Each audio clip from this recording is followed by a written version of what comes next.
heartbeat of Nairobi.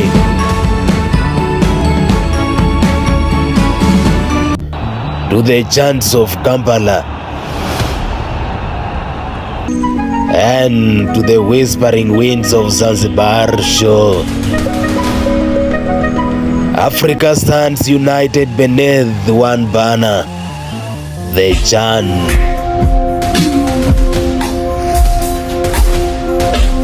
Here, in this land of sun and song, three nations breathe as one. A continent watches and a dream unfolds. It begins not with a whistle, but with a whisper.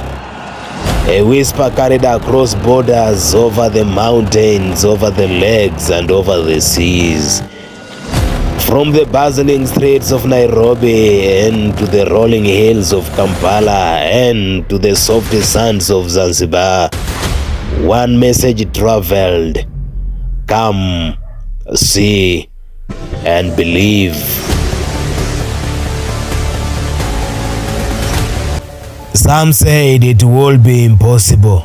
3 halls, 1 tournament, and 1 dream.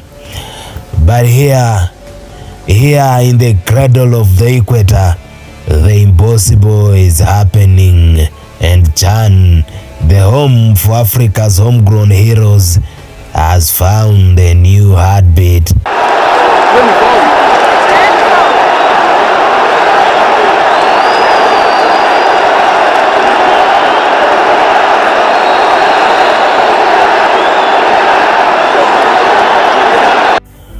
Nairobi is the roar of the highlands.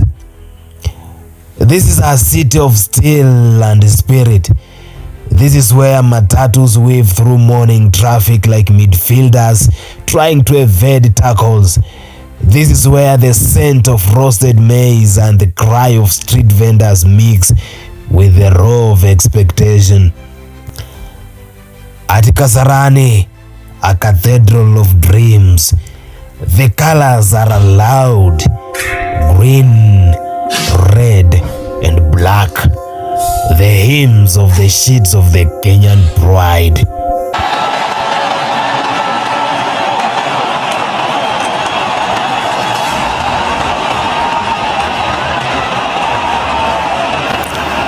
The air here in Kasarani is thinner, but the dreams, they are heavier.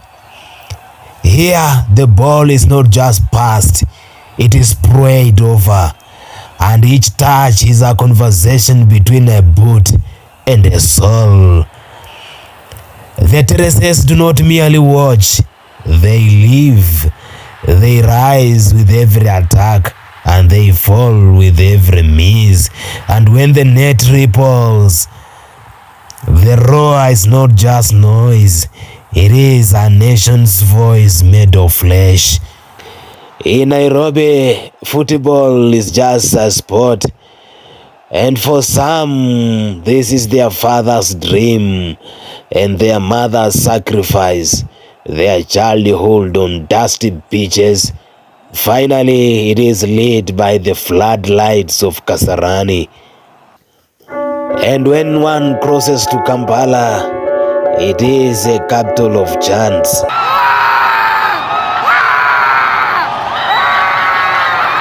Kampala, the city of 7 hills, each crowned in anticipation.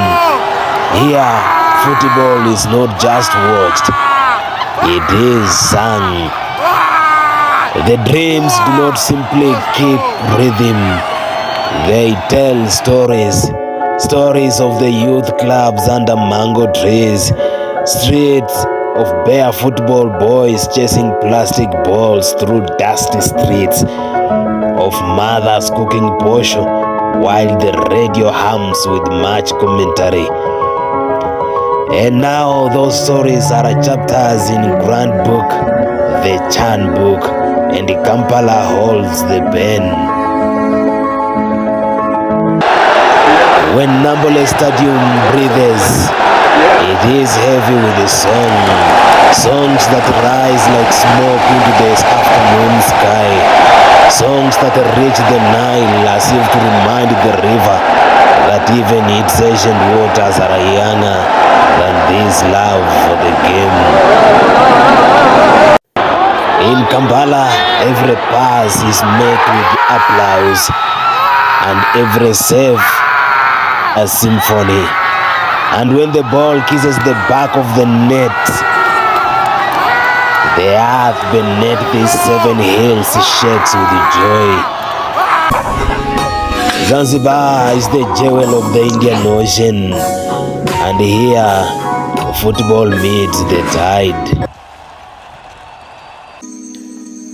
And the sea breeze in Zanzibar carries the scent of gloves and victory. The dows in the harbor tilt slightly, as if straining to hear the crowd at Amaan Stadium. On this island, history is written in stone and coral, and now in studs and on grass.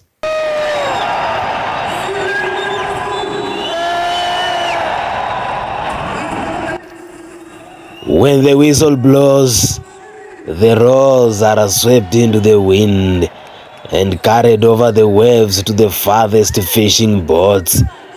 For in Zanzibar, the game is not simply played, it is danced. A samba with the Swahili steps and a hymn sung in sunlight harmony. 3 nations, 3 stadiums, and 1 soul. Biggest ball sherehe in Africa. We are hosting CHAN 2024. We've got passion. We've got the players. Now we need the 12th man, you.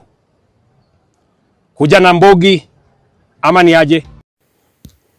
And so the terraces became bridges and the chants became translations, and football became the language we all speak. For 90 minutes, the borders dissolve. For 90 minutes, passports do not matter. The only ID required is a heartbeat that loves the game. They said East Africa could not stand as one, and CHAN replied, watch us. One day, and very soon, the whistle will blow for the last time, the nets will be packed away, the flags will be folded. But long after the stadium lights dim, this memory will still burn.